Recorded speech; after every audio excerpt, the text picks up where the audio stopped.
Bienvenue à la Cité des Vainqueurs par la foi, également connue sous le nom Église CVF. Notre vision repose sur 1 Jean 5,4 dans les Écritures qui dit que tout ce qui est né de Dieu triomphe du monde, et la victoire qui triomphe du monde, c'est notre foi.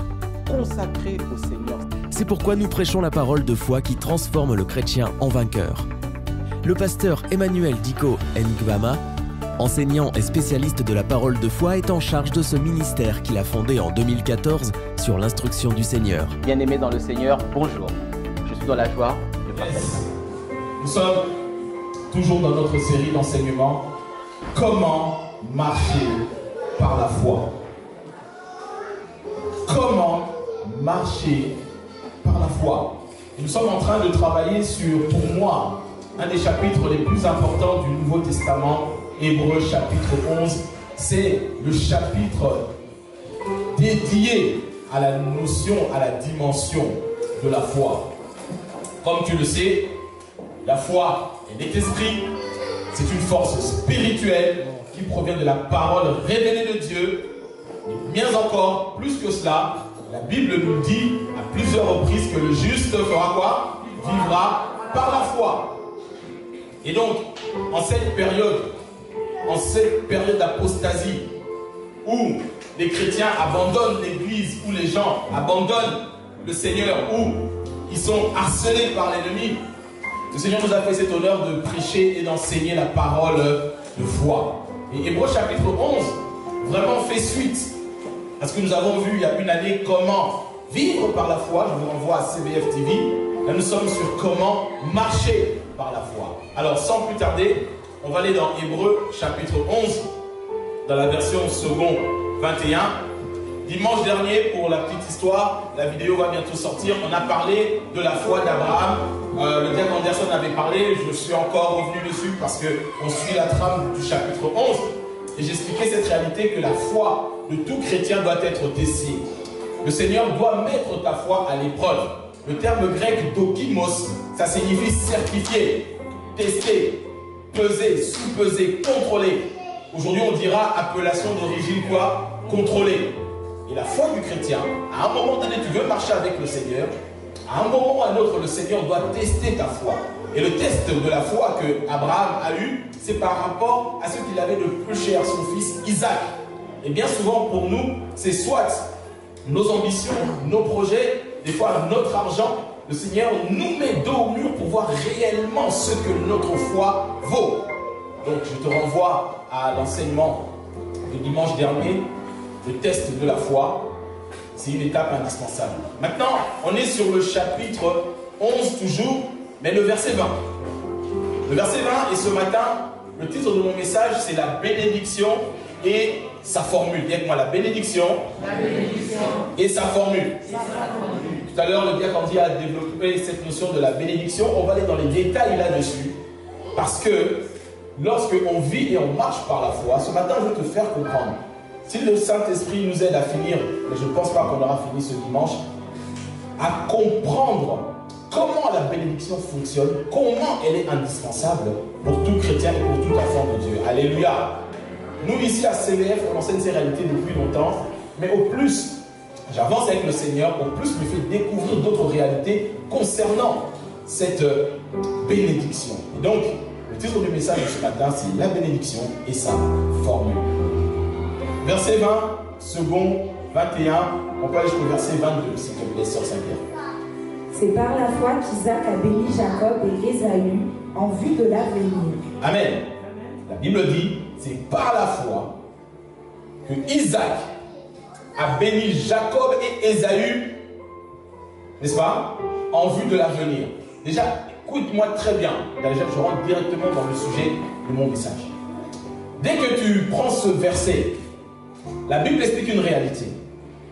On ne peut pas étudier la notion de la foi sans maîtriser la notion de la bénédiction. Jusque-là, on me suit. On nous dit que Isaac a béni ses deux fils en fonction de l'avenir. Ça veut dire que ton avenir dépend de la notion de la bénédiction, si tu la maîtrises ou tu ne la maîtrises pas. Alléluia. Alors maintenant, il est important de comprendre ce qu'on entend par définition. Il y a la définition biblique et la définition qu'on a dans nos communautés francophones. La définition que nous avons dans nos églises francophones dit voilà, on parle de la bénédiction, les pasteurs de la prospérité, encore les Africains, les Haïtiens et les Américains, c'est toujours eux.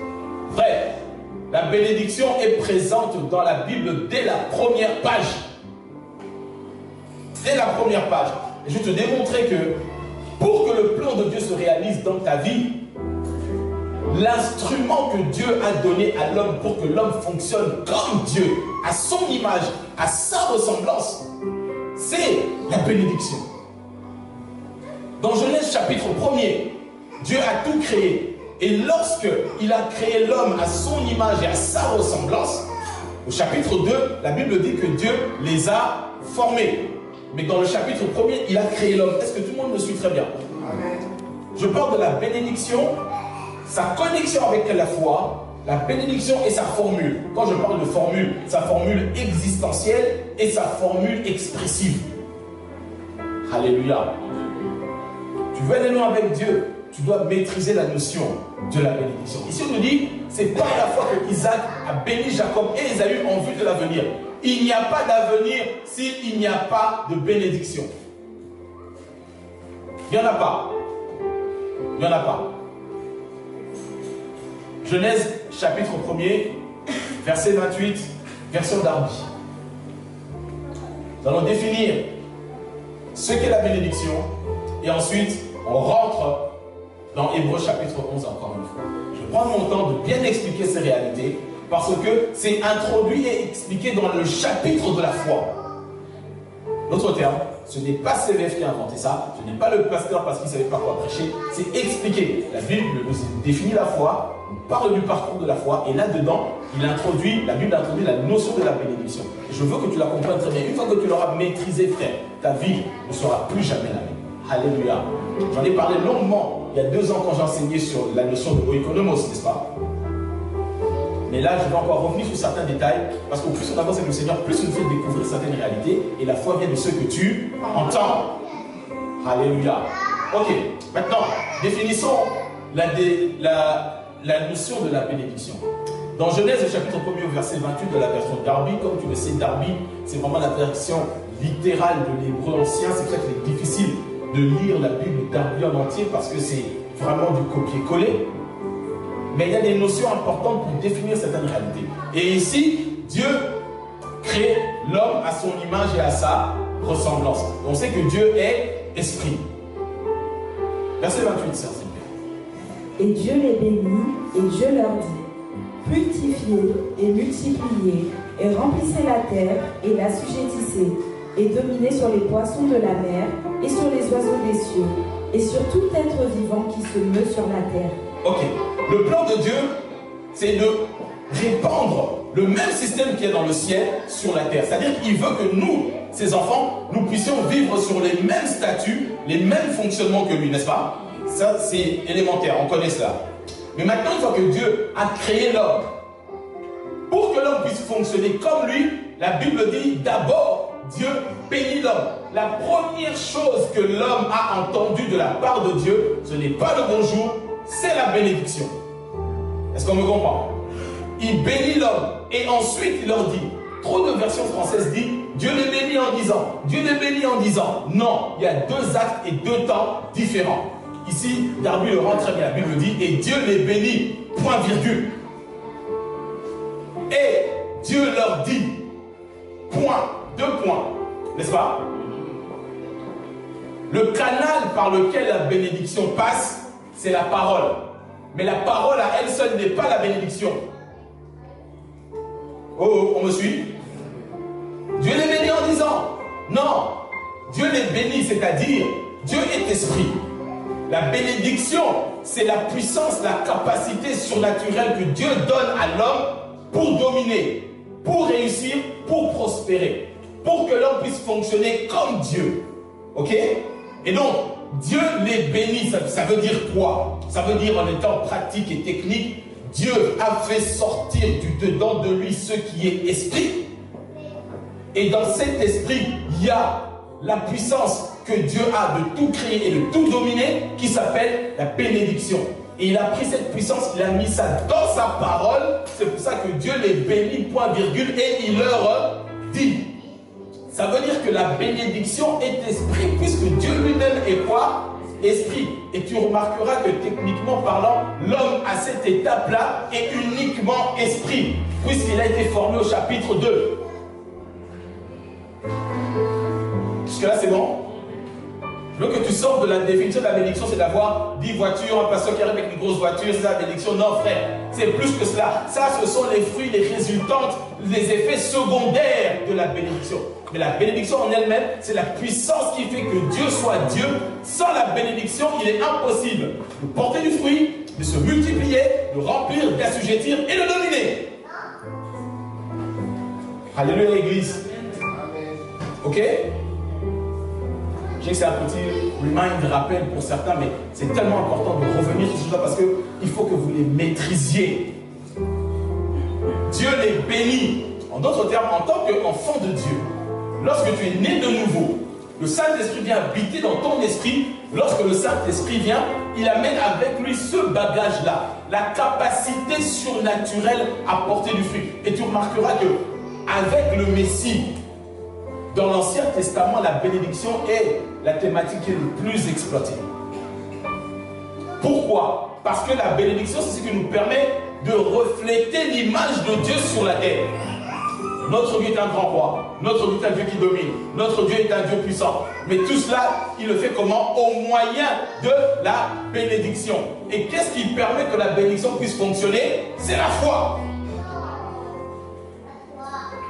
C'est bon, Église, jusque-là?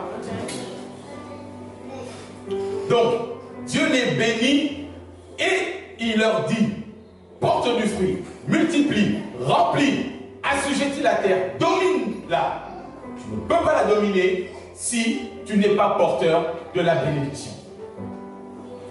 Et lorsque l'homme a chuté dans Genèse chapitre 3, il a perdu cette bénédiction, cette puissance surnaturelle de prospérer naturellement. Adam ne faisait pas les 35 heures dans le jardin, mais il avait tout ce dont il avait besoin.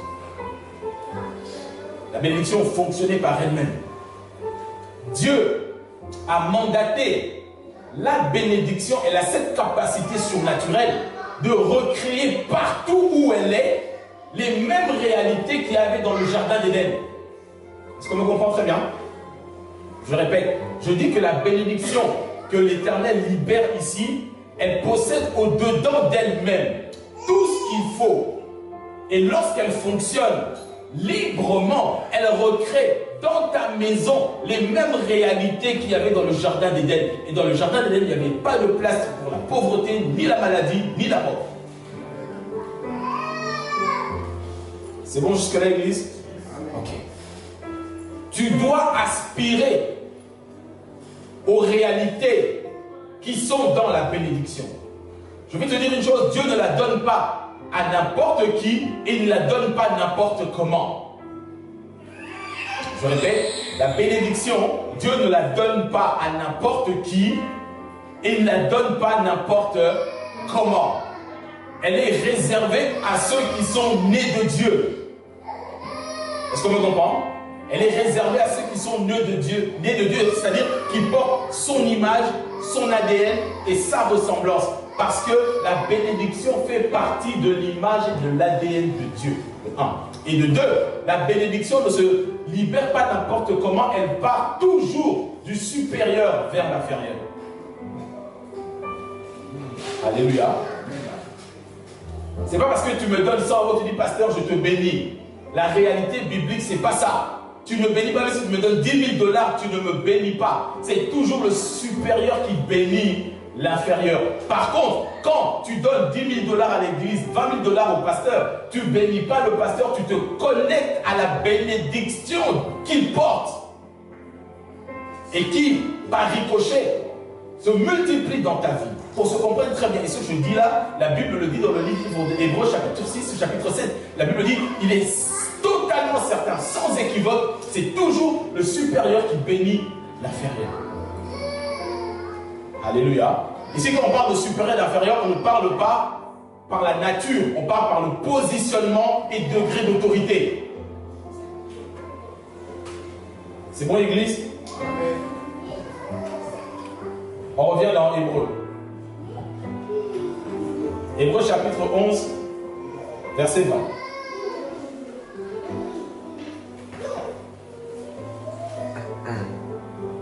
C'est par la foi qu'Isaac a béni Jacob et Ésaü en vue de l'avenir. Ok. Je dis que la bénédiction, elle n'est pas donnée à n'importe qui. Elle n'est pas donnée n'importe comment. La bénédiction, c'est cette puissance spirituelle qui fait que l'Église, le royaume de Dieu, peut triompher et écraser ce qui est né du monde.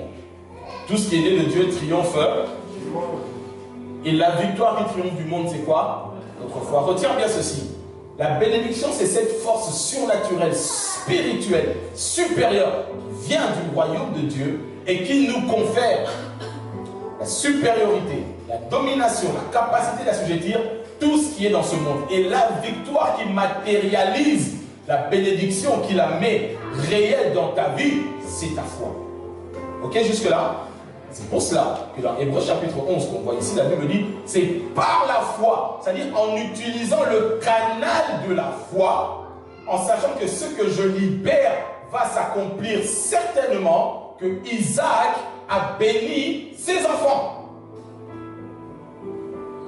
La bénédiction, elle n'est pas transmise d'un collaborateur vers un autre. Jamais. La bénédiction, tu ne la recevras jamais de ton directeur. Tu ne recevras jamais de ton manager. La bénédiction vient toujours du Père vers l'enfant, bibliquement parlant. C'est pour ça que dans les 10 commandements, le Seigneur dira: honore ton père et ta mère, afin que tu vives longtemps et que tu sois heureux sur cette terre. Pourquoi? Parce que Dieu a donné au père, ou à la mère en l'occurrence, aux parents, la capacité de libérer la bénédiction, c'est-à-dire ce dont Dieu a donné comme position d'autorité dans la vie de leurs enfants. Maintenant, il y a bénédiction et bénédiction, c'est-à-dire ici, lorsque ton père et ta mère sont ancrés dans le Seigneur, qui vivent dans la crainte de Dieu et qui sont serviteurs de Dieu ou autres, ils libèrent une bénédiction, c'est bien. Mais il y a aussi cette bénédiction dans le sens global. Dieu l'a confié, l'a donné à l'Église. Et l'Église est conduite par un sacrificateur. Et c'est le sacrificateur qui libère la bénédiction sur l'Église. C'est pour ça qu'à chaque fin de service, le sacrificateur libère la bénédiction sur le peuple de Dieu. C'est pas qu'il nous manque des choses à dire. Est-ce qu'on comprend ça? C'est cette parole remplie par la foi. Et on peut même rajouter dans Hébreu chapitre 11, on rajoute un verset, c'est par la foi que le pasteur Nico béni Manis. Mais c'est le même principe.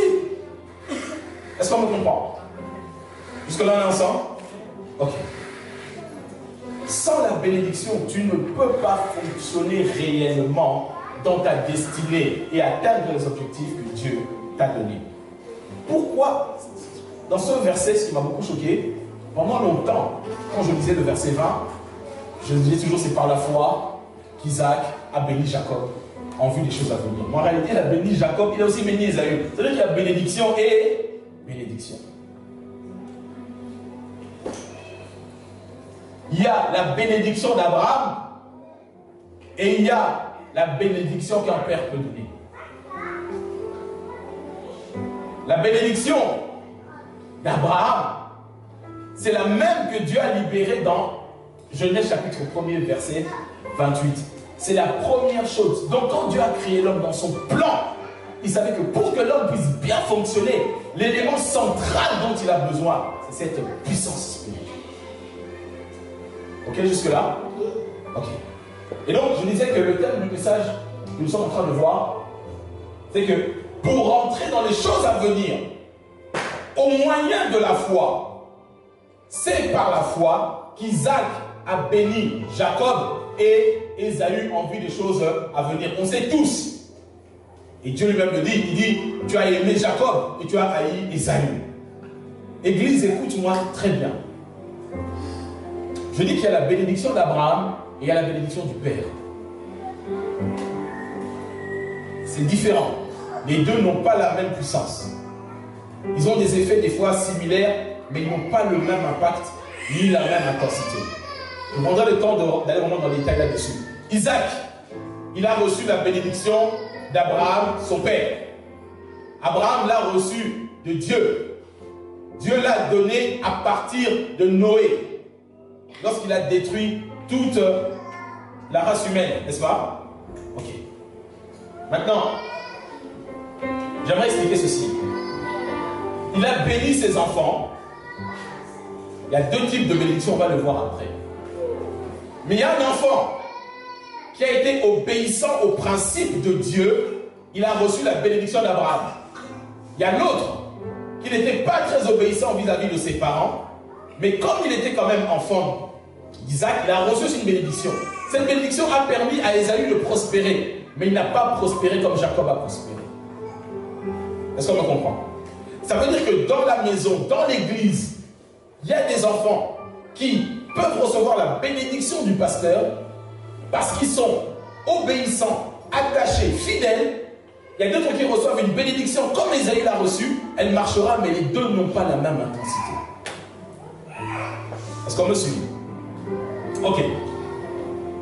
Verset lundi, c'est par la foi qu'Isaac a béni Jacob et Ésaü en vue de l'avenir. Verset 21 sur 5. C'est par la foi que Jacob, au moment de sa mort, a béni chacun des fils de Joseph et s'est prosterné, appuyé sur l'extrémité de son bâton.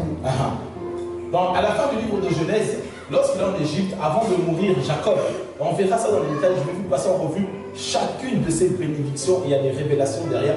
Il a béni chacun de ses enfants, c'est-à-dire les 12 tribus d'Israël, en libérant des réalités spirituelles qui sont collées à la bénédiction. Ici, on nous dit, c'est en vue de l'avenir. Tu veux maîtriser l'avenir, maîtrise les réalités de la thématique de la bénédiction. C'est pour ça que je te parle de la bénédiction, sa nature, sa formule. Alléluia. Aujourd'hui, en enseignant ces réalités, je comprends pourquoi le Saint-Esprit met dans mon cœur vraiment ce fardeau de revenir sur ça, d'insister, de mettre le coup, parce que nous sommes dans l'année de la destinée. Et pour parler des choses de l'avenir, la puissance surnaturelle en plus de ta foi, qui va amener le plan de Dieu à se réaliser dans ta vie, ça s'appelle la bénédiction. On a vu dans Genèse 1, 28 que la bénédiction nous permet de porter du fruit. On a parlé de Sarah, vous vous souvenez, de se multiplier, de remplir la terre, de la dominer et de la sujettir. Quel que soit ton degré, on va dire quoi, d'autorité, dans la maison, au travail, autre, en tant qu'enfant de Dieu, en maîtrisant la bénédiction, bien aimé, tu vas aller le plus loin possible que tu peux. Parce que c'est une énergie que Dieu te donne derrière pour arriver à cela. Amen. Amen. Je répète encore une fois avant de passer au point suivant. La bénédiction ne se donne pas n'importe comment et pas à n'importe qui. Elle se donne aux enfants et elle est toujours libérée par une personne possédant l'autorité qui elle-même possède la bénédiction. Écoute, la Bible nous explique cette réalité. Dans Genèse chapitre 1er, Dieu donne la bénédiction à Adam. Il dit c'est avec ça que tu vas assujettir la terre, que tu vas dominer, tu vas te multiplier, tu vas faire tout cela. Genèse 3, Adam perd cela. N'est-ce pas? Mais Dieu libère encore la bénédiction. Il la répète dans Genèse chapitre 8, 9, avec Noé, avec l'arc-en-ciel. Lorsqu'il a tout détruit, Dieu libère encore la bénédiction. Les rabbins juifs disent que lorsque Noé a reçu la bénédiction, après la Bible, on parle qu'avec Abraham. Mais en faisant une étude poussée, que ce soit de la Torah, de la Tanakh ou des écrits juifs, tu remarqueras que les enfants de Noé, celui qui est dépositaire de la bénédiction, c'est Sem. Et beaucoup disent que Sem, c'est quelque part l'image comme Melchisedec que Abraham rencontre dans Genèse chapitre 13. Est-ce qu'on me suit? Mais pour suivre ce que la parole de Dieu dit ici, c'est que la bénédiction passe de Dieu à Adam. Adam chute, Dieu la redonne par Noé. Et à partir de Noé, elle arrive à Abraham. On va aller dans Genèse chapitre 12, version second Corinthiens, Genèse chapitre 12, le verset 1er jusqu'au verset 3. L'Éternel dit à Abraham, quitte ton pays, ta patrie et ta famille, et va dans le pays que je te montrerai. Je ferai de toi une grande nation, je te bénirai, je rendrai ton nom grand, et tu seras une source de bénédiction. Je bénirai ceux qui te béniront, et je maudirai ceux qui te maudiront, et toutes les familles de la terre seront bénies en toi. Amen. Donc, le Seigneur nous bénit pour qu'on devienne un canal, un point de contact, une source de bénédiction pour les autres, n'est-ce pas? Ok. Tu ne peux donner que ce que tu as. Si tu n'as que 5 francs, ta bénédiction de 5 francs, c'est compliqué. N'est-ce pas? Si tu n'as que 5 $, bénir à hauteur de 5 $, c'est compliqué. Mais Dieu a déposé dans Abraham tout ce qu'il faut pour toutes les générations qui viennent. Remarquez ceci. Il dit, je bénirai ceux qui te béniront et je maudirai ceux qui te maudiront. C'est ça que Dieu dépose lorsqu'il appelle Abraham. Mais maintenant, le texte que nous sommes en train de voir, dans Hébreux chapitre 11, au verset 20, on nous dit que c'est par la foi. En d'autres termes, si la bénédiction ne passe pas par le canal de la foi, elle n'a pas d'effet, n'est-ce pas? N'est-ce pas? Ok. Comment Isaac a béni Jacob?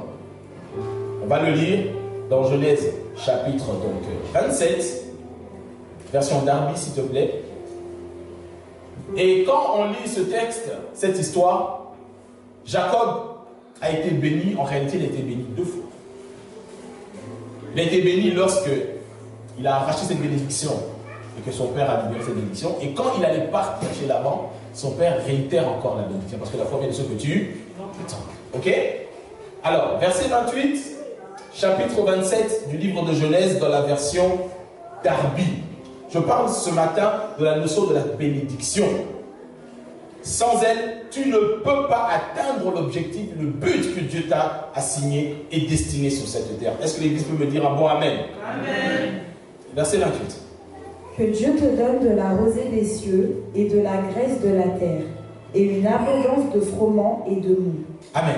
Donc tu remarqueras déjà ici que cette bénédiction, bien qu'elle soit spirituelle, une de ses manifestations principales, c'est l'abondance au niveau matériel. Oh, Église, on est ensemble?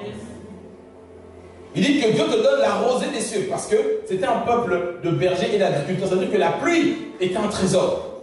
N'est-ce pas?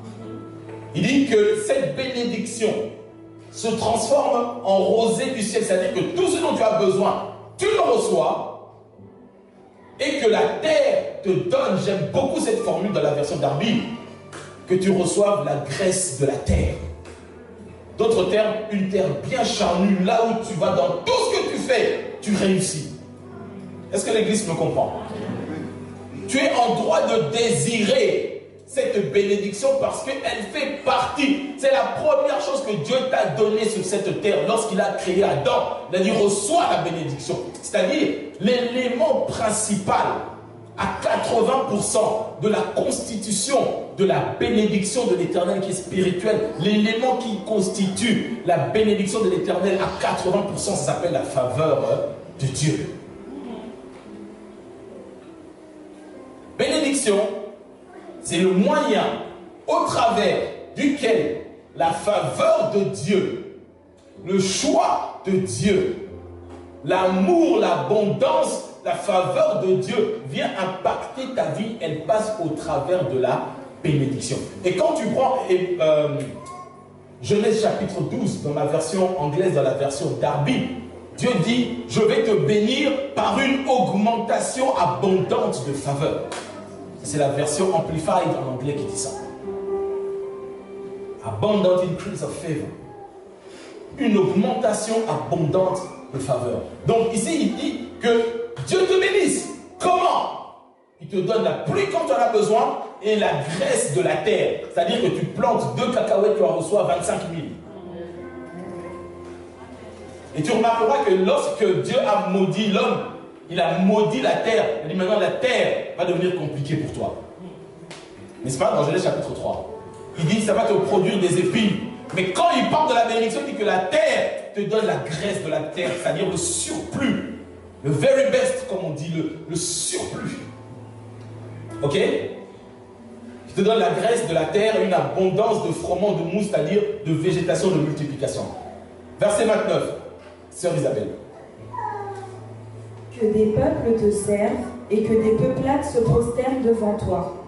Sois le maître de tes frères et que les fils de ta mère se prosternent devant toi.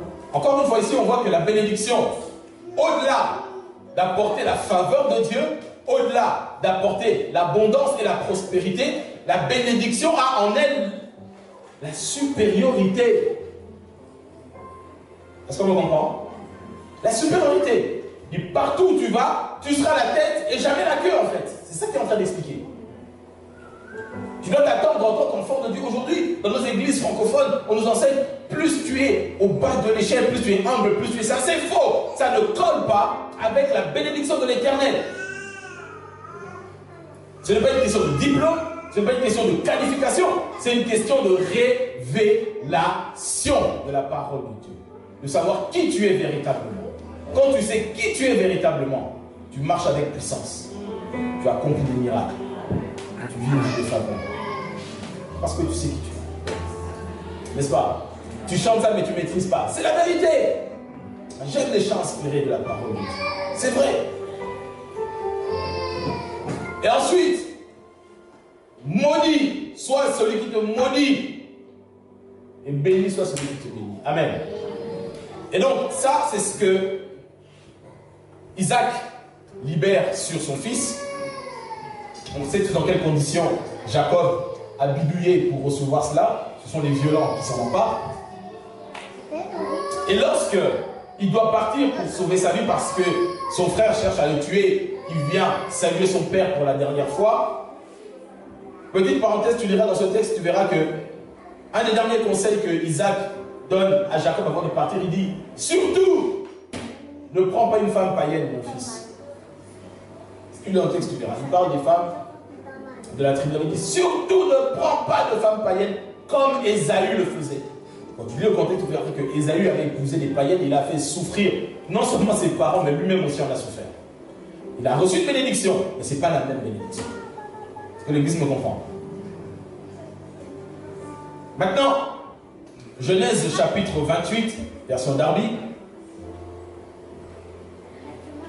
versets 3 et 4.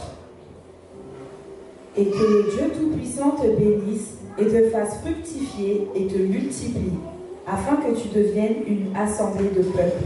Voyez, ça ressemble à Genèse chapitre 1er. Ça ressemble à ce qui ressemble dans Genèse 8 et 9. C'est la même chose dans Genèse chapitre 12. C'est la même chose dans chapitre 27. Et encore une fois ici, elle ressort de la même manière. Que Dieu te bénisse. Comment? Tu te multiplies, tu te fructifies, tu deviens nombreux. On écoute bien le verset 4 et celui-là, c'est ta Bible. Et qu'il te donne la bénédiction d'Abraham. Qui te donne quoi? Qui te donne quoi? Ce matin, que mon Dieu te donne la bénédiction d'Abraham dans le nom puissant de Jésus. Amen. C'est notre héritage. Nous qui vivons, qui marchons par la foi, sont des choses que nous devons connaître sur le bout des doigts. Il y a des choses que tu ne peux plus accepter dans ta vie parce que tu portes en toi la bénédiction de l'Éternel. Tu remarques échec sur échec, refus sur refus. Tu gardes, attends, je porte la bénédiction. Dans la bénédiction, il y a la réussite, fructifier, multiplier. Pourquoi moi c'est dèche, galère, surendettement? Non, il y a un problème. Est-ce que l'Église me suit? À ce moment-là, tu te lèves et tu fais valoir ton droit. C'est à ça que Dieu nous a appelés. Quand tu regardes dans ta famille, tes enfants, maladie après maladie, contagion après contagion, contaminat, ça ne s'arrête pas. Tu dis non, non, non, non, non, non, non, non. Dans la bénédiction, il y a la santé. Est-ce qu'on me comprend?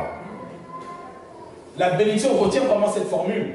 Elle a la capacité et son devoir premier, c'est de recréer dans ta vie tout ce qu'il y avait dans le jardin d'Éden. Tout ce qu'il y avait dans le jardin d'Éden, c'est notre habitat premier. Aujourd'hui, on parle un peu le langage écologique. L'habitat premier de l'homme. Ce n'est pas la forêt, la ville, non. Notre habitat premier, c'est la présence de Dieu, la bénédiction de Dieu, la bénédiction et la faveur de l'Éternel. C'est à cela qu'on reconnaît que tu es un véritable chrétien. Tu n'as pas besoin de forcer. Lorsque tu es en phase avec Dieu, cette bénédiction enveloppe tout ce que tu fais et dans tout ce que tu vis. C'est ça ton habitat écologique premier. Et quand l'homme a péché, il a été chassé de la présence de Dieu. Il a commencé à travailler dur. Le travail est une bénédiction. Mais à travailler dur et gagner peu est une malédiction. Est-ce qu'on me comprend? Je dis travailler dur et gagner peu, ce n'est pas un signe de bénédiction. Alors, verset 4, qui te donne? Te donne la bénédiction d'Abraham à toi et à ta semence avec toi, afin que tu possèdes le pays où tu as séjourné, lequel Dieu a donné à Abraham. Donc, la bénédiction te fait posséder le pays. Ça veut dire quoi te fait posséder le pays? Ça veut dire que tu as droit aux meilleurs fruits de ce pays. C'est ça la graisse de la terre. Ça veut dire que tu es en France, qui a des jolies voitures, des jolies maisons, mais toi, tu vis, on va dire quoi? Dans une bicoque où tu vis dans une précarité spirituellement monstrueuse. Tu dis non, Dieu est en train de me tester. Non! Est-ce qu'on me comprend? Non! Tu dois posséder le pays. Tu as droit aux meilleurs fruits de chaque pays où tu es. Tu peux arriver dans un pays où il y a comment on va dire, il y a des problèmes économiques. Mais toi, et on le verra ici lorsque Isaac, partout où il allait, il creusait des puits, l'eau arrivait. À tel point que même les rois avaient peur de lui dire, mais toi tu es un monsieur dangereux. Qu'on devienne amis. Alors que dans le pays c'était la galère, c'était la dèche. Mais partout où Isaac allait, il creuse un puits, l'eau sort. Il dit, mais toi tu es un magicien, comment tu fais? Non, c'est la faveur de Dieu, frère. Il dit, mais on n'embauche personne. Les gens n'arrivent pas, les banques ne prêtent pas, mais toi, on te prête. Et tu rends même sans transpirer. Est-ce que l'église me comprend? Je vous dis, c'est à ça que Dieu nous a appelés. Maintenant, je sais que dans la francophonie, on a torpillé ce message. Ça, c'est l'œuvre du séjour des morts. Pour dire que dès qu'on parle de la bénédiction, attention, c'est le message de la prospérité, frère. Alors, on lève Genèse chapitre 1er, on lève Genèse chapitre 12, 27, 28, 8 et 9. Est-ce que quelqu'un me comprend? Elle est esprit, la bénédiction. Elle est spirituelle. Elle se transmet, mais elle a une manifestation dans ta vie de tous les jours. On n'est pas là en train de courir derrière le matériel. Non, on est en train de vivre. Quand Jésus dit, lorsque vous priez, notre Père qui est aux cieux, que ton règne vienne. Dans son règne, il y a la bénédiction de l'Éternel. Parce que c'est elle qui permet de la matérialiser. Je dis que la faveur de Dieu t'apporte cette supériorité, t'apporte cette bénédiction, t'apporte ce bien-être, t'apporte la graisse de la terre. Alléluia, l'église. C'est ça que tu comprendras ce fameux passage dans le livre de Proverbes qui dit que c'est la bénédiction de l'Éternel qui fait quoi? Qui enrichit. Elle apporte cet enrichissement en elle-même. Elle ne se fait suivre d'aucune forme de transpiration et de sueur. La version anglaise dit no more toil, c'est-à-dire qu'il n'y a pas de transpiration dedans. La sueur que Dieu avait maudit l'homme dans Genèse chapitre 3, tu mangeras à la sueur de ton front. C'est ça le terme anglais toil. Et c'est ça qu'on retrouve. La bénédiction de l'Éternel enrichie, il n'y a pas de toil derrière. Tout ce que tu fais réussit. Oui, sois un bosseur, frère. Sois un travailleur dur, oui. Ne sois pas quelqu'un qui travaille beaucoup pour gagner des miettes. Maudis ça, ce n'est pas ton héritage. Est-ce que l'église me suit? Galates chapitre 3, version Sommeur. Versets 13 à 14. Galates, le livre de Galates, c'est un des livres doctrinal. Un livre doctrinal. Voilà. Qui pose les fondations de la vie chrétienne. Et là-dedans, dans le chapitre ici, dans le chapitre 3, c'est là où on parle aussi que le juste vivra par la foi, n'est-ce pas? Et c'était dans Galates chapitre 3. Maintenant, le verset 13 et 14 dans la version Sommeur, s'il te plaît, sur son cœur. Christ nous a libérés de la malédiction que la loi faisait peser sur nous, en prenant la malédiction sur lui à notre place. Il est en effet écrit, maudit est quiconque est pendu au gibet. Maintenant, écoute bien et souligne le verset 14. Jésus-Christ l'a fait pour que, grâce à lui, la bénédiction d'Abraham s'étende aux non-juifs et que nous recevions, par la foi, l'esprit que Dieu avait promis. Ok. Le but, un des buts pour lequel Jésus est venu sur terre, but de l'évangile, oui, c'est d'aller au ciel, mais pas que. Est-ce qu'on me comprend? Est-ce qu'on est ensemble? L'évangile du salut, tu as sauvé, souffre frère comme le pauvre Lazare et tu iras au ciel, tu seras heureux au paradis.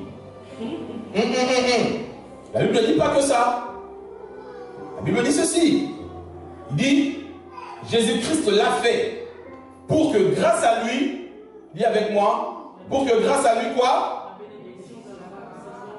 Satan s'étende jusque aux Congolais, aux Haïtiens, au Guada, à Ansbé, partout. Est-ce qu'on comprend? En d'autres termes, Christ est mort, il est venu sur la terre pour que cette puissance surnaturelle qui est la bénédiction te soit restaurée. Ça, tu comprends? Et tu dois réclamer ces réalités-là, vivre. Dis Seigneur, je dois la vivre. Dieu n'est pas un menteur. Il ne peut pas te sauver et t'envoyer sans t'équiper. L'équipement principal que Dieu nous donne pour refléter sa nature, c'est la bénédiction. Christ l'a fait. En d'autres termes, il n'y a pas de full gospel, c'est-à-dire l'évangile pleinement prêché, si cette réalité n'y est pas. Là, c'est l'apôtre Paul qui en parle. À son époque, il n'y avait pas des avis, il n'y avait pas toutes ces choses-là. Mais il dit, Christ l'a fait pour que la bénédiction d'Abraham s'étende jusqu'aux non-juifs. Et qu'au travers de la foi, vous voyez, il est difficile de dissocier la notion de la bénédiction et la foi. Est-ce qu'on comprend? C'est pour ça que Hébreux chapitre 11 traite ces réalités-là. Il dit, c'est au moyen de la foi que Isaac a béni ses enfants. Christ l'a fait pour que cette bénédiction s'étende aux non-juifs et que nous puissions recevoir, nous, aujourd'hui, le Saint-Esprit. Parce qu'au-dedans du Saint-Esprit, il y a la notion de la bénédiction. Est-ce que l'Église me comprend mieux? Amen, amen. Amen. Tu veux vivre par la foi? Tu veux marcher par la foi? Tu dois être expert dans ces réalités-là. Maintenant, c'est une chose que nous faisons souvent. Peut-être que beaucoup d'entre vous ne savent pas d'où ça vient. C'est une bénédiction que je prononce à chaque fin de service. On va dans Nombre chapitre 6, dans la version Sommer, verset 23 jusqu'au verset 27. Verset 23 jusqu'au verset 27. Nombre chapitre 6, verset 23 jusqu'au verset 27. Vas-y. Parle à Aaron et à ses fils et dis-leur, voici en quels termes vous bénirez les Israélites. Ok. Dieu maintenant, le peuple d'Israël est sorti d'Égypte, n'est-ce pas? Jacob a béni ses enfants. Ils ont reçu la parole de Dieu révélée, n'est-ce pas? On est ensemble l'église? Maintenant le Seigneur va donner une formule à cette bénédiction. C'est pour ça que je parle de la bénédiction et de sa formule. Et la formule pour libérer la bénédiction, elle est inscrite dans la parole de Dieu au-dedans de ces versets. Bien-aimé, tu ne peux pas négliger cette notion. Je ne comprends pas pourquoi dans nos communautés, nos pasteurs n'enseignent pas ces choses-là. Comment tu peux enseigner l'évangile de Jésus-Christ sans enseigner la notion de la bénédiction? Parce que lorsque Jésus a commencé à prêcher, son premier discours dans Matthieu chapitre 5 et tout ça, le discours de la montagne, la première chose que Jésus libère et enseigne, c'est quoi? Les béatitudes. Béatitude, benedicere, ça veut dire bénir, parler en bien. Est-ce que l'Église me comprend? Oh non, mais Jésus ne parle pas de ça. Jésus parle de la pauvreté, qu'il faut être un comme le pauvre là. Hé, la première chose qu'il a commencé à prêcher, c'est la bénédiction. En français, on dit heureux. Non, c'est le terme barak en hébreu, béni. Ayez la bénédiction. Est-ce qu'on me comprend? Et quand tu prends les différents évangiles, lorsque, même dans Actes des Apôtres, au chapitre 1er, à la fin du chapitre, la Bible dit, lorsque Jésus est monté au ciel, la Bible dit que Jésus était en train de les bénir et il est monté au ciel. Il a commencé son ministère en libérant la bénédiction. Et lorsqu'il est monté au ciel, il est encore en train. On comprend mieux ça. Maintenant, la formule de cette bénédiction, c'est quoi? Dieu dit à Moïse, il dit à Aaron, écoutez, vous qui êtes sacrificateurs, voici dans quels termes je veux que vous parliez et que vous puissiez bénir les enfants d'Israël. C'est-à-dire, pas n'importe comment, pas par n'importe qui et pas vers n'importe qui. C'est bon, l'église? Très bien. Alors, le Seigneur dit, tu peux relire le verset 23, s'il te plaît, ça vous a... Parle à Aaron et à ses fils et dis-leur, voici en quel terme vous bénirez les Israélites. Vous leur direz que l'Éternel te bénisse et te protège, que l'Éternel te regarde avec bonté et qu'il te fasse grâce, que l'Éternel veille sur toi et t'accorde de la paix. Maintenant, soulignez bien le verset 27. C'est ainsi qu'ils m'invoqueront en faveur des Israélites, et moi, je les bénirai. Amen. Amen. Aujourd'hui encore, dans la culture des rabbins ou dans les synagogues, cette bénédiction est répétée à chaque fin de service. Et elle est rentrée dans les habitudes chrétiennes parce que c'est la parole et la volonté de Dieu. Tu vas dans les synagogues aujourd'hui, en tout cas si tu vas plusieurs fois, tu ne manqueras pas d'entendre cette bénédiction répétée et libérée. Pourquoi? Parce que bien dit, c'est dans ces termes-là, la formule, elle est là-dedans. Et cette formule fonctionne par la foi. Est-ce que l'Église me comprend? Vous savez, je l'ai dit tout à l'heure, dans Hébreux chapitre 11, verset 20, on a dit que c'est par la foi que Isaac a béni ses enfants. La bénédiction vient toujours d'en haut vers le bas. Dans le livre de Psaume, Psaume 103 dit qu'il est bon et doux pour des frères et sœurs de demeurer ensemble, n'est-ce pas? C'est là que le Seigneur répand sa bénédiction. C'est comme l'huile qui tombe sur la tête d'Aaron, sur sa barbe, sur ses habits et sur tout le reste. Et c'est là que Dieu a ordonné, et le verbe ordonner est important, c'est là que Dieu a ordonné à la bénédiction de rester. Elle commence toujours par en haut et elle descend sur tout le peuple. Parce que c'est le modèle divin. C'est le modèle de Dieu. Alléluia. Alléluia. N'importe qui ne peut pas bénir n'importe qui. Deutéronome chapitre 10, version Semeur, sœur Isabelle, s'il te plaît. Deutéronome chapitre 10, le 8e verset.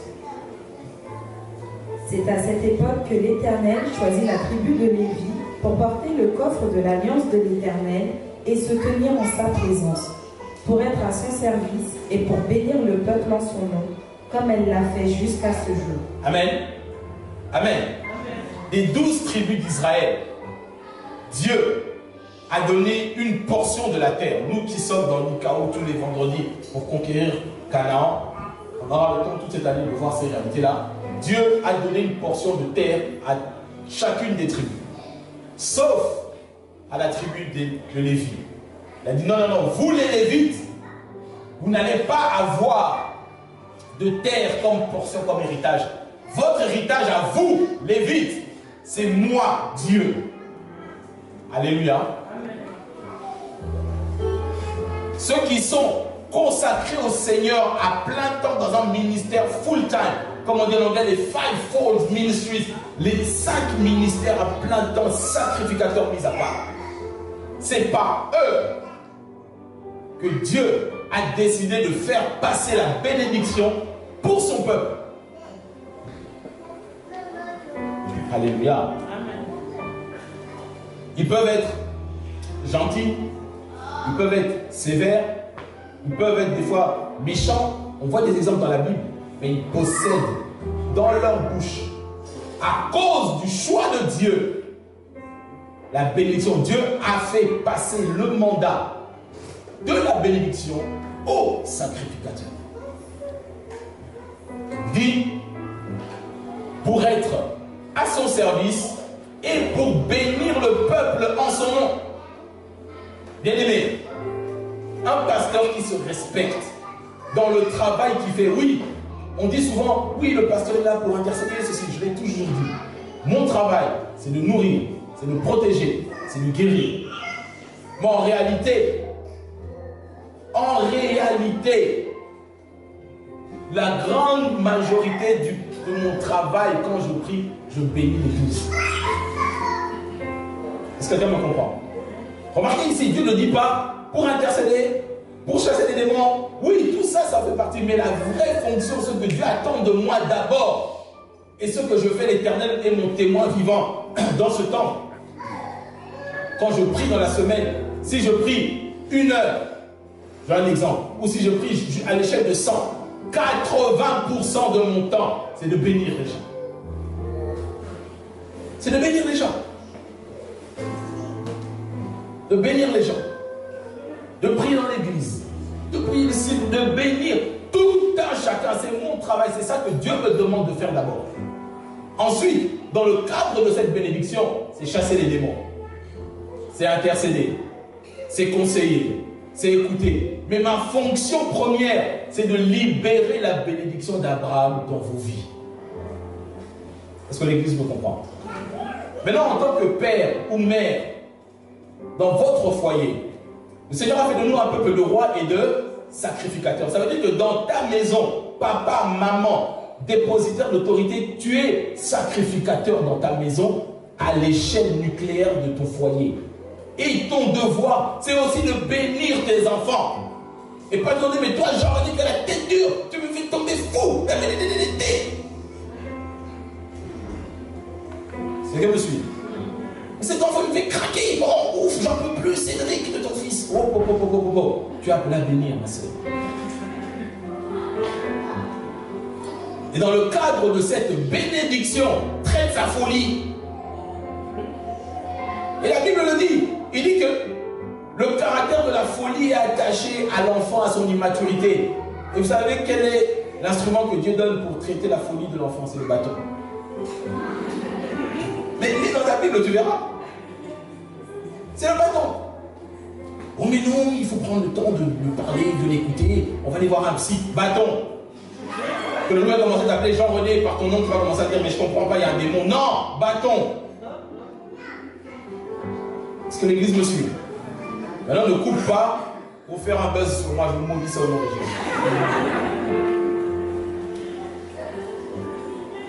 Jésus. Nous sommes appelés à bénir nos enfants, à déclarer des bonnes choses sur eux.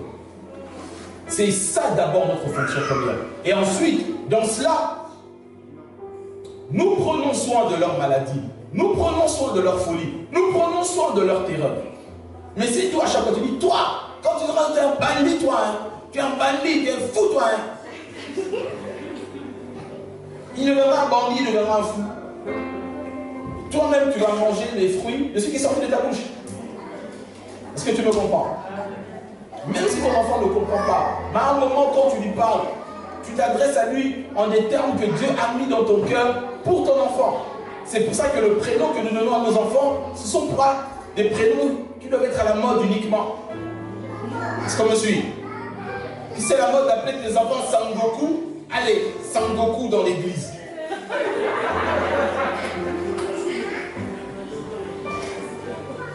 Mais il y a des phénomènes de mode des prénoms.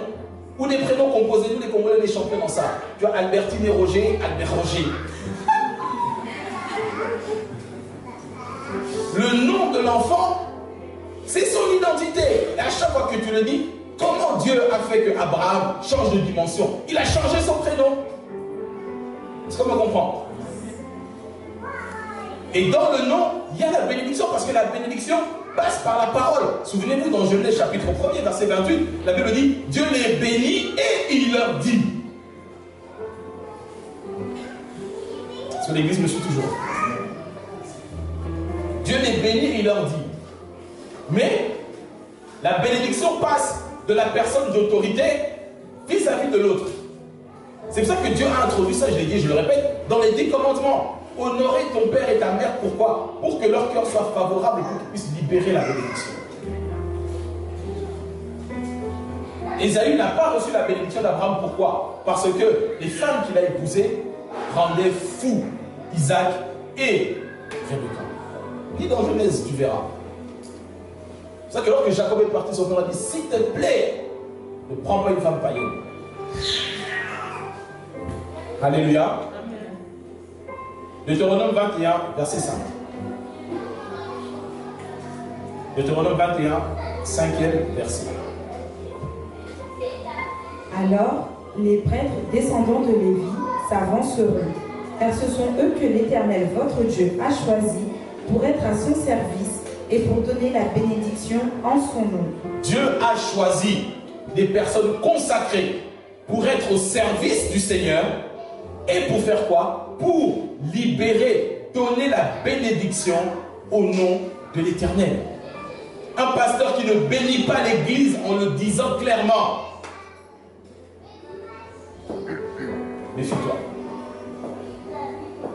Notre fonction, c'est de bénir. Ça ne veut pas dire être d'accord sur tout. Parce que il y a des brebis, il y a des boucs, n'est-ce pas? Les brebis, des fois, te font des dingueries, comme on dit. C'est-à-dire des folies. Mais tu dois faire la première chose, je le dis toujours au diacre, je dis, mon premier instrument de travail, c'est mon cœur. Je dois garder mon cœur plus que toute autre chose. Et le diable sait, s'il veut t'éloigner de la bénédiction, il va tout faire pour que tu blesses mon cœur. Et si dans mon cœur, je commence à murmurer contre toi, c'est compliqué que Dieu entende ma prière pour toi. C'est une réalité. Et la même chose pour les parents, c'est ça que la Bible dit, honore ton père et ta mère pour que tu vives longtemps.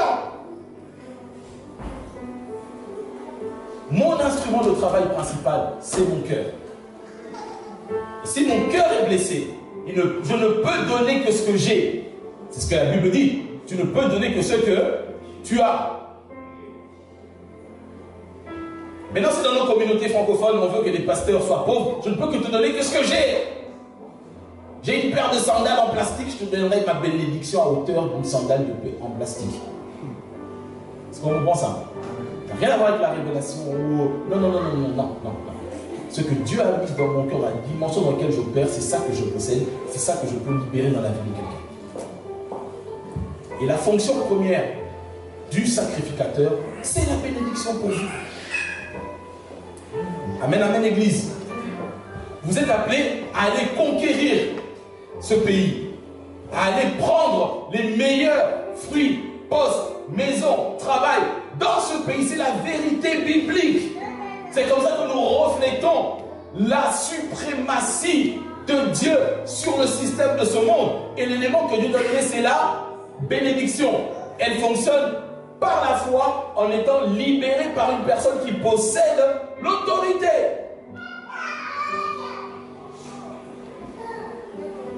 Deutéronome chapitre 20, versets 1 à 4. Tu me prends dans le second 21, sort simplement s'il te plaît. Deutéronome chapitre 20, du premier jusqu'au 4e verset. Vous allez voir ce que la Bible dit ici, enseigne quelque chose de très édifiant. Si tu as trouvé bien aimé, est-ce que tu peux dire Amen? Amen. Lorsque tu iras à la guerre contre tes ennemis et que tu verras des chevaux et des chars, un peuple plus nombreux que toi, tu n'auras pas peur d'eux, car l'Éternel, ton Dieu, qui t'a fait sortir d'Égypte, est avec toi. À l'approche du combat, le prêtre s'avancera et parlera au peuple. Il leur dira, « Écoute Israël, vous allez aujourd'hui livrer bataille à vos ennemis. Que votre cœur ne se trouble pas. N'ayez pas peur, ne vous laissez pas effrayer, ne soyez pas épouvantés devant eux. Car l'Éternel, votre Dieu, marche avec vous pour combattre vos ennemis, pour vous sauver. » Amen. Amen. Donc ici, la Bible explique cette réalité. Dans le monde dans lequel on est, il y a des gens qui sont beaucoup plus puissants, plus influents, nés dans de grandes familles, qui ont des postes depuis des générations, etc. Et toi, tu arrives avec ton petit CV, tu veux postuler. Est-ce que tu me comprends? Humainement parlant, tu n'as aucune chance d'y arriver. Tu veux acheter dans ce pays, tu veux bâtir, Tu ne sais pas à qui appartient la terre, quels sont les hôtels qui ont été bâtis ici. Est-ce que l'Église me comprend?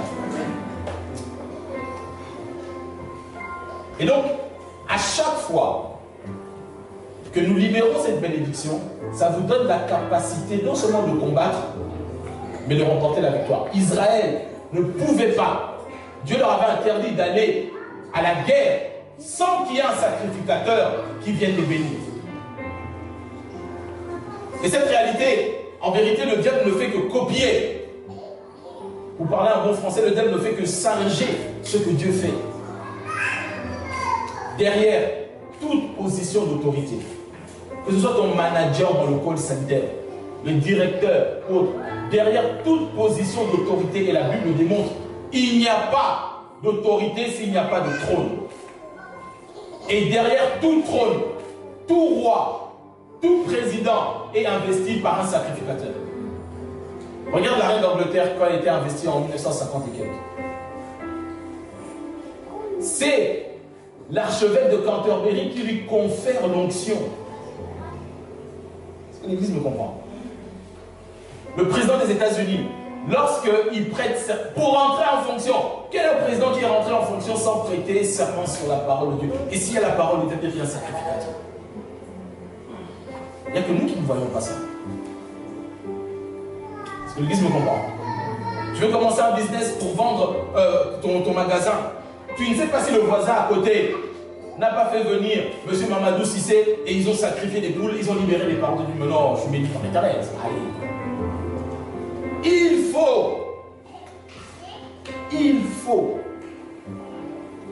Je répète, il faut. C'est pour ça que le diable combat les églises et surtout combat les sacrificateurs. Oui, il y a pasteur et pasteur. C'est vrai. Il y a pasteur et pasteur. Mais la Bible nous dit, pour aller à la bataille, il faut que l'homme de Dieu vienne et libère la parole. Libère la parole. Quand je parle de ces réalités, il faut vraiment comprendre cela. Je finis mon message, j'aimerais vraiment que l'Église comprenne cette réalité. Nous sommes amenés à aller loin. C'est pour ça que je parle de la bénédiction et de sa formule. Je parlerai vraiment de la différence qu'il y a de la bénédiction que Dieu a donnée, qu'Isaac a donnée à Jacob et celle qu'il a donnée à Isaïe, pour que vous compreniez bien. On parlera de la formule que nous déclarons tous les dimanches ici. C'est trop important, l'Église. C'est trop important. Prends avec moi pour finir Hébreux chapitre 13, le verset 7. Le verset 7 dans la version second 21. Second 21, et puis on apprendra dans la parole vivante. Hébreux chapitre 13, le verset 7. Souvenez-vous de vos conducteurs qui vous ont annoncé la parole de Dieu. Considérez quel est le bilan de leur vie et imitez leur foi. Amen. La Bible dit, souvenez-vous, Paul parle ici aux Juifs qui habitent à Rome, qui sont devenus chrétiens, mais à cause des persécutions, veulent retourner en arrière aux rites qui ne sont pas chrétiens. Et il leur dit ici, pour finir, il dit, regardez ceux qui vous annoncent la parole de Dieu. Considérez le bilan de leur vie, ça veut dire quoi? Ça ne veut pas dire, compte ses voitures, ils changent tout le temps des cravates, c'est pas de ça qu'il parle. Ici, on est dans un contexte de combat et de persécution. Est-ce qu'on me comprend? Il dit, considérez leur vie et leur bilan. Ça veut dire quoi? Ça veut dire, est-ce qu'ils sont totalement consacrés à Dieu?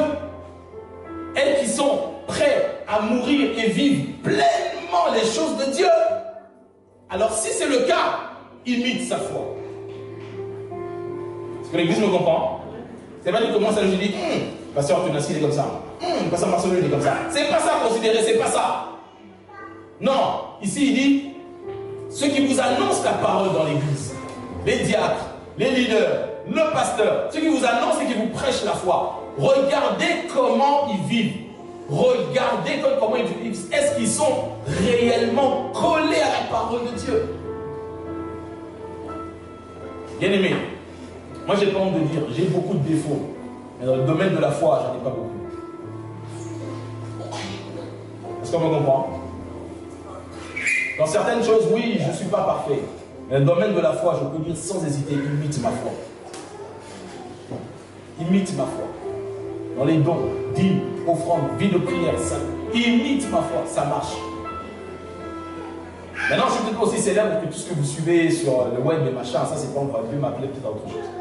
Mais dans le domaine de la foi, non. Moi je me vante toi parce que toi-même tu ne me vantes pas. Amen. Amen. Il dit, souviens-toi, rappelle-toi des enseignements qu'il t'a donnés. Regarde, est-ce qu'il est prêt à vivre et à mourir pour être en conformité avec la parole qu'il prêche? Alors si c'est le cas, imite sa foi. Le même verset, parole vivante. Souvenez-vous de vos anciens conducteurs qui étaient les premiers à vous annoncer la parole de Dieu. Pensez à leur façon de vivre et de mourir. Vous voyez, pensez à leur manière de vivre et de mourir. C'est-à-dire, est-ce qu'ils sont prêts à payer le prix? Est-ce qu'ils sont intègres jusqu'au bout? Moi, je peux dire, Dieu m'a testé, frère. Et je sais que je n'ai pas échoué. Dieu m'a éprouvé et je sais que je n'ai pas échoué. C'est pour ça que je peux porter un témoignage parce que je sais que c'est vrai. Il dit, regarde leur manière de vivre et de mourir. Est-ce qu'ils sont morts à eux-mêmes? Est-ce qu'il y a des choses qui sont encore vivantes? Est-ce qu'ils sont morts à eux-mêmes? Alors si c'est le cas, prenez-les pour modèle pour votre foi. Est-ce que l'Église me comprend? Amen, amen. Comment marcher par la foi? En utilisant la bénédiction de l'Éternel. Je répète, comment marcher par la foi en utilisant la bénédiction de l'Éternel? C'est pour ça que je te parle de la bénédiction et de sa formule. De quoi cette formule est composée? Pourquoi on parle de la bénédiction vis-à-vis de Jacob et Ésaü? On verra ça dimanche prochain. Amen. Est-ce que tu étais béni ce matin? Amen. Est-ce que tu as reçu le Seigneur?